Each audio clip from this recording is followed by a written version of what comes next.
Peggy, that movie would not have been. That's not true. Well, You're too. Somebody would have done that. That's the most amazing stuff. Go on. all right. So Brooks Atkinson wrote of Laurette Taylor's, and I quote, highly individual technique of acting that was spontaneous and eloquent. It consisted, he added, of variations in tempo, tentative movements that were not quite completed, quizzical glances, absorption in what others were saying. That she died in 1946, a year before Marlon Brando would appear on Broadway in A Streetcar Named Desire to expose a new approach to acting to the American public, suggests the novelty of what this actress accomplished for those lucky enough to have seen her perform.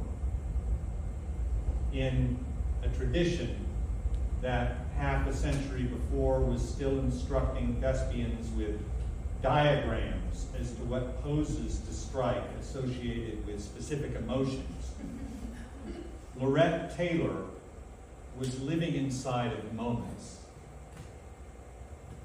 causing audiences to wonder what could possibly come next.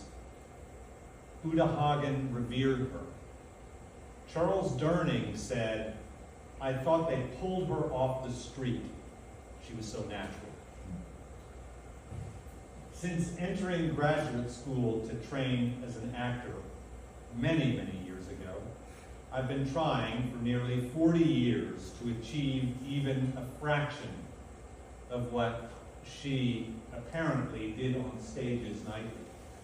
So being honored with this award that bears her name feels almost silly to me. And that is all that I will say about myself. The reason I'm here, the reason we're all here, is because of Theater East. And I think Ms. Taylor would probably be happier to have her name associated with their mission and what they've accomplished than my career. It's been an odd weekend this past one. On Saturday night, I attended the wake for another theater space that it's vacating after nearly 40 years on Walker Street in Manhattan. My beloved Soho Rep, on the board of which I sat from 1994 to 2021, is moving. Like Theater East, it's a small organization punching well above its weight with groundbreaking productions of new plays.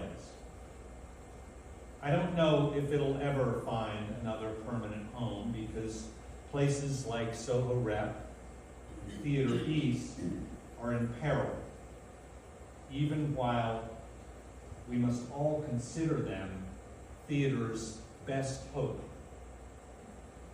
Now, make no mistake, like Soho Rep, Theater East is also a success story. Because of people like you in this audience, who came out on Martin Luther King Day, on which a president for which, or for whom, few of you, if any, voted, was inaugurated, and during the BCS National Championship game. By the way, if the Sooners were playing tonight, I wouldn't be here.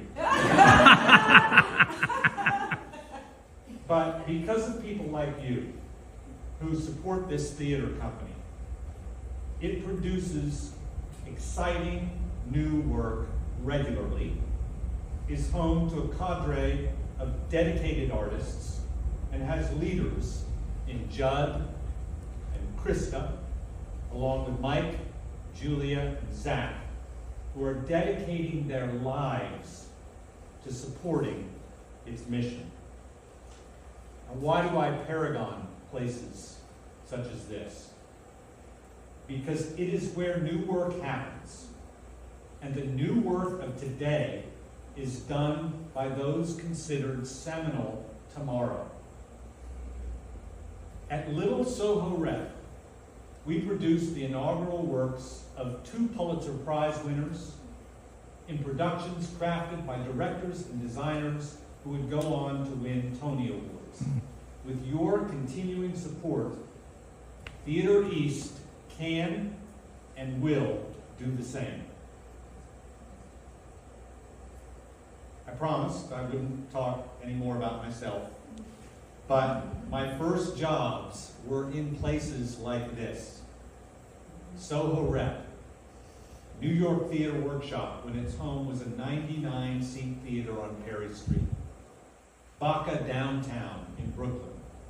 Manhattan Class Company, when it was on 28th Street, and my play, The Gray Zone, played through 4 extensions to audiences of 82 a night through one of the worst winters New York City had ever experienced. Without small and resilient institutions like Theater East, young artists would have no place to begin and then develop their careers. And trust me, having been there myself, when a theater says it wants to produce your first or second play, or put you on its stage as an actor, or employ you to design and direct, it's the sort of affirmation that can end up fueling you for a lifetime.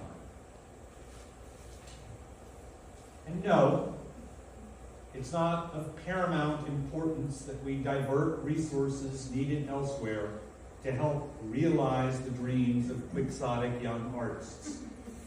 But when those artists become great, places like this always helped to make that happen. Moreover, their earliest works are often their most trenchant, and the audience is exposed to those tiny, evanescent productions.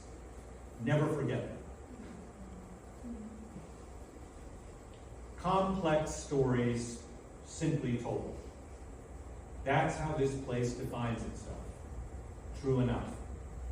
But I would argue that, to Theater East's credit, setting up here in Long Island City, persisting for now 15 years, presenting New York and world premieres of innovative and evocative new work, that has been anything but simple. What they've done is as exciting as it is essential. It's a true privilege to accept this award, named after one of the greats, from a company that displays such grit, persistence, decency, and determination. Thank you.